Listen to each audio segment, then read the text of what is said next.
Hello, everyone. I'm Erica. And I'm Akilah. Welcome to HeartsChat. Hello, everyone. Welcome to another episode of HeartsChat. Today, we're going to finish answering the questions, the relationship questions that we were asked. So this is part 2 of the relationship Q&A. And also, don't forget, you can ask us your relationship questions anonymously on our website, heartschat.org. So we want to try and fit all these questions in. So let's go. See. All right. So our first question is, how do you balance a relationship with social media? I guess I feel like I want a little more detail about what do they really mean about that. I mean, I guess if you have social media and your partner does, I think it's, up to you if you two want to follow each other. If you don't, it's an issue if you're like, oh, I want to follow you. Oh, no, you can't. Why? I mean, that red flags, that kind of thing. Another thing that comes up with this, I don't know, passwords, does you have like your social media password? So I think with this, it's all about being transparent and having trust. You do not need all your partner's social media passwords. Nope. Their account is not your account, that kind of thing. Yep. Also, on the other end, don't do things that are sneaky or to make your partner feel suspicious or uncomfortable. And if anybody does feel that way, have a conversation about it so that you can resolve it and find a healthy solution. Absolutely. And I think thinking about this question, because you're right, Erica, I definitely need a little bit more information. But thinking about this question in another way, kind of like putting down our cell phones when with our significant other. Mm-hmm. I feel like sometimes I'll just see couples together. Not that you can do it sometimes, but sometimes I see them on their phones in the same room, but separately doing their own thing on social media. And sometimes it's important just to put everything away so you guys can have that couple time and have that balanced communication that's not necessarily solely focused on that social media and the cell phone. Yeah, exactly. And one more thing about that is putting your relationship information or business on social media. Yes. That's another thing. So have that conversation to make sure that you both feel comfortable with that, if you're going to do that, or if you rather not. So that's something else, I always say, keep your relationship private. The more people that you involve in your relationship, the harder things can get, or like kind of the messier. So that's one. Absolutely. Okay. Next question. Having friends of the opposite sex when in a relationship.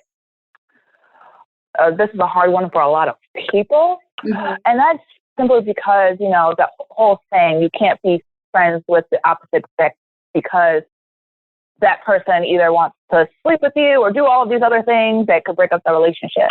I think maybe that would more apply for new friends of opposite sex. So if your significant other had a best friend from when they were super young of the opposite sex, are you going to tell that person they can no longer be friends with that person? Mm-hmm. I feel like that could cause a lot of damage and trouble in the relationship. But I do understand why people are uneasy about this, because not everybody, but there are people who have friends of the opposite sex who probably are attracted and just aren't saying anything. They're just keeping that person close. Mm-hmm. Because and being friends, which I feel like sometimes significant others can pick that up. So this is a really hard one for me. I feel like it's based on trust in your partner when it comes to this. Yep, you took the words out of my mouth. I was going to say that it is really based on trust. If you trust your partner, your partner can be trusted. Okay. At the same time, you have to think about the person that maybe doesn't know this person, that's not friends with them, making sure that they know them, so they feel comfortable. Yes. I think that's a big thing, because if you kind of keep it hidden or secret, that kind of leaves room to have all these thoughts and okay, well, what's going on? So if, there's a good foundation of trust in your relationship, and if your partner also has met this person or can kind of get to know them, so they feel that, because it could be maybe they trust you, they don't trust them. And maybe they don't trust them because they don't know them, or they don't know them well enough. So exactly. It's not to say that, you can't have your own friends and stuff like that, but it's just a matter of trust and making sure that everybody feels comfortable. That's important. Absolutely. I agree. So the next question is, how do you balance personal social life and relationship social life? I don't think it has to be separate. Personal social life, like with your own friends, and then your relationship over here. Because I mean, you got one life. There has to be that. There always has to be balance. Like I feel like, okay, there's me time where I want to do what I want to do. And if there's a guy, okay, I want to spend some time with my guy friends. We do our guy stuff or whatever. And then now I want to spend time with my significant other. Want to do our thing. I don't know. I don't think you have to spend all your time with your significant other, but there should definitely be a healthy balance. I mean, using a calendar, making plans in advance can kind of help that. You know, if you're struggling to kind of, how do I fit all these things in? I want to be over here, but I also want to be over there. You know, trying to, I guess, be more mindful about how you want to plan things. Yeah. Thinking about your priorities, like what's important to you, you know, because it doesn't necessarily have to be even. My time split, you know, over here with my guys evenly with the, you know, my significant other. It doesn't have to be even. If you want to spend more time with your significant other, maybe because that relationship takes more priority, I think that's healthy. But I don't think all your time, you know, you have to maintain your other relationships. Yeah. No, I definitely agree with what you're saying, Erica. And the other part of this, if you're living together, I think it's, to add to what Erica's saying, I think it is important to have like his time with his guy friends, your time with your girlfriends, and getting that individual time. But I don't think they should really be separate lives. Mm-hmm. If that makes sense. It really should be just a balance of the life you're having. Yeah, and I think also when there's occasions where everybody can come together, bring everybody together. Absolutely. Those are the easiest times. Oh my gosh. Yeah. Yeah. Okay. How do you know when it's time to take the next step in the relationship? Okay. With us doing these questions, because of our profession and the way we think, every question is like, makes us want to ask another question, or like, what do you mean? Absolutely. You know, what are you? What step is next for you? Yes. Erica, you just took the words out of my mouth. I was thinking that. I was like, but what is the next, like, what is the next step? What does that actually mean? Is the next step like putting labels on things? Is the next step moving in? Is the next step marriage, kids? Like, there's so many different steps to relationships, I think. Mm-hmm. But I think at each step, there's just core things that you have to consider. Mm-hmm. And that really comes down to communication with the other person. Yes. Because you might be ready for the next step, but that person might not be ready yet. It has to be an open conversation and an open communication about your feelings. I know sometimes people get hung up in like, oh, I don't want to ask this first, or maybe I'm doing this too fast. Well, if you don't ask, you're not going to know. Exactly. So, because it's so true. It's kind of like you're going to be in these limbo feelings forever if you don't ask. Right. And if you can't ask those questions or can't have that conversation, you might not be ready for the next step. So, correct. Definitely took the words out of my mouth. That is the next step. Having a conversation about it, communication, seeing if you're on the same page. What does the other person think about this? And that will determine if you're ready for the next step as a couple. Absolutely. I agree. So the next question is, how do you know when you're in a healthy relationship? I feel like there's a lot to this question. Mm-hmm. I think when your boundaries haven't been violated, when you feel comfortable, when you feel happy, it's easier to tell when you're not in a healthy relationship. Exactly. You know, it's you feel uncomfortable, if you're angry, your boundaries are being crossed, you know, if you just don't feel happy, if you're doing things you don't want to do, maybe other people are making comments to you, hey, you're not yourself, I don't like, you know, what's going on, maybe you don't even like who you are. Those are some indicators, some of those red flags, but otherwise I think you can tell by some of the few comments that I just gave. Absolutely. Like, it's all about, like you said, healthy relationships, you know, it's about the comfortability, the being able to have these open conversations and communicate and talk about everything. So, you know, everything that Erica said is definitely true about healthy relationships. Yeah. It's a lot easier to spot when it's a bad relationship. I think people know when it's a bad relationship, but they don't know if they want to leave or not. Yeah, right, exactly.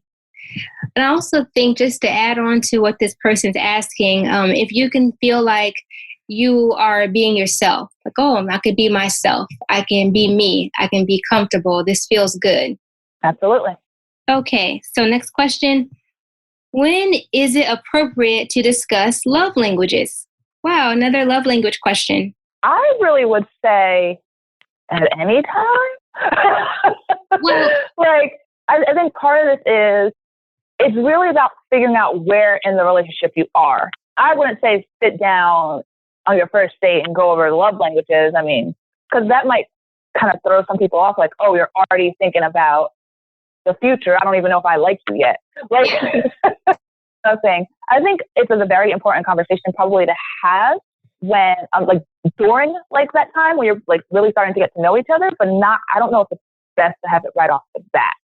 Yeah, I agree. Not right off the bat, because it kind of can bring up that, oh, whoa, okay, I just met you.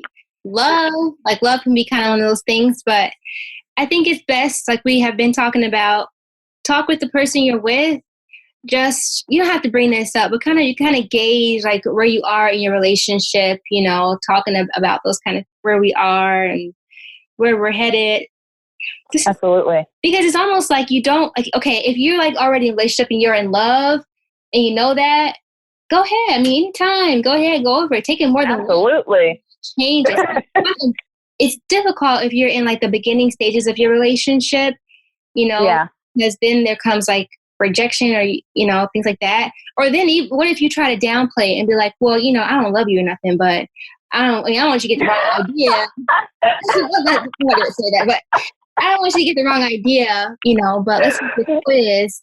So it's really fragile. So yes, I agree. It's just a matter of where you are in your relationship. And if you're not sure you're there yet, have a conversation and kind of give you an idea where you are. And then you can kind of gauge if this is appropriate right now or not. I agree. Okay, so the next question is, how do you stop yourself from murdering your partner when they keep making you mad? I'm sorry. This is a really funny question to me. Oh my gosh. Okay, I guess they keep making you mad and you just wanted to stop listening. Don't ask me to come to court, okay? Exactly.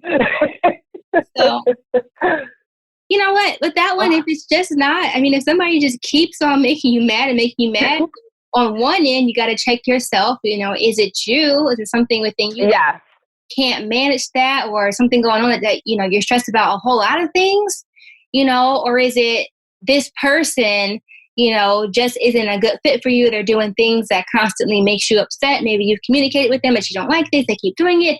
Or maybe you haven't talked to them about these things, so they have no idea that you're doing it. So it just makes a difference on whether you've had these conversations or not. Because it could be, hey, this just isn't a good fit if you're constantly feeling like that to the point that, man, like, you're really, really driving me crazy. Think about that. Absolutely. How long can you deal with that? Exactly. I agree with Erica. It's really about kind of whether or not you had a conversation or not. And if you have, then it's about reevaluating your relationship from that point. And if you haven't, it's about having the conversation. Yep. Pretty simple, because nobody needs to take it there. Nobody. Nobody. All right. Well, we ended this one with a bang. So, okay. So because we've gotten so many relationship questions, we decided that we're going to make this a series every single week. We're going to do a Q&A relationship questions, and they don't have to be the romantic kind. They can be parenting, friendships, sibling, any relationship, your coworker, anything. So we're going to keep this going because we still have so many questions, and we know we're going to get more questions. So I'm really loving this. I love answering these kind of questions. Me too. It gives us a different perspective on kind of what people really want to know. Definitely. All right. Well, we'll catch you next time. Bye. Thank you so much for listening to HeartsChat today, where we speak from the heart. We hope that you enjoyed our show. Catch us weekly on our YouTube channel and our website, which is heartschat.org. Be sure to follow us on our social media pages at HeartsChat. We'd love to hear from you. If you have any questions or topics that you would like for us to talk about, email us at contact@heartschat.org. And for all of your personal relationship questions, visit our website, heartschat.org. Click the From Erica's Heart tab to ask your question anonymously, and we will respond within 24 hours.